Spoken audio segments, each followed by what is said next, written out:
it's about hierarchy of needs. How can I worry about sustainability when I'm worrying about sewage, and I'm worrying about people in my community not having jobs, and I'm worrying about the fact that my water has lead in it, and I'm worrying about the fact that anytime I see projects coming through my town, people who don't look like me are always doing the work. So we have to be very honest about what the history is of this country, and in making the decision that we're going to do this differently. That's what's important. We can always understand that some things are going to be how they have always been, but when you have the opportunity and you have the resources, you have the people in place to make a change. If you don't, you are complicit. Let's make that very clear. The hardest part of my job is this right here. The hardest part of my job is trying to articulate to people why we should do the right thing.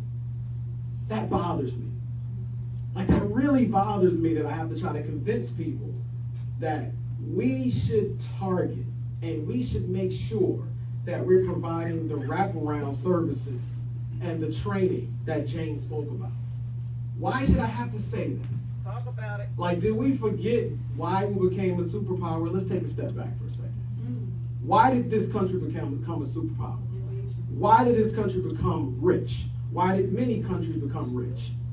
Because low overhead maximizes profit.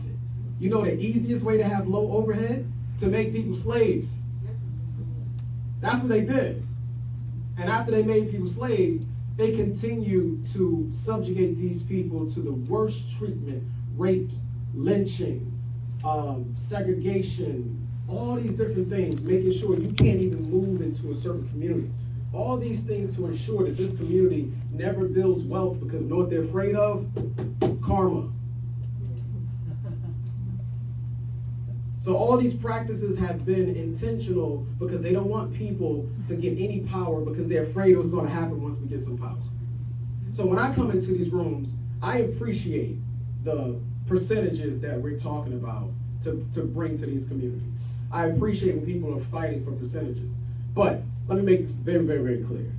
No one should ever have to beg for something that they're owed.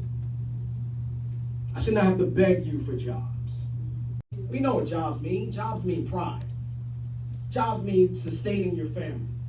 Jobs mean a sense of purpose.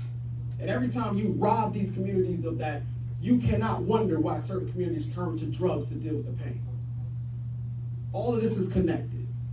Parent, I'm sick of going to these different hearings and people not being transparent. Be transparent. Let me know what jobs they are. Don't say we're bringing jobs. Let me know the number of jobs. Let me know the qualifications for those jobs. Let me know what community colleges or vortex that you're working with for the training. Let me know what organizations you're working with for the wraparound services. Stop making me guess. Tell me up front what you're actually doing so I can believe that you really care about the people and you're not just doing this to make money. So I thank you very much for your time, and let's keep up together. Let the church say amen.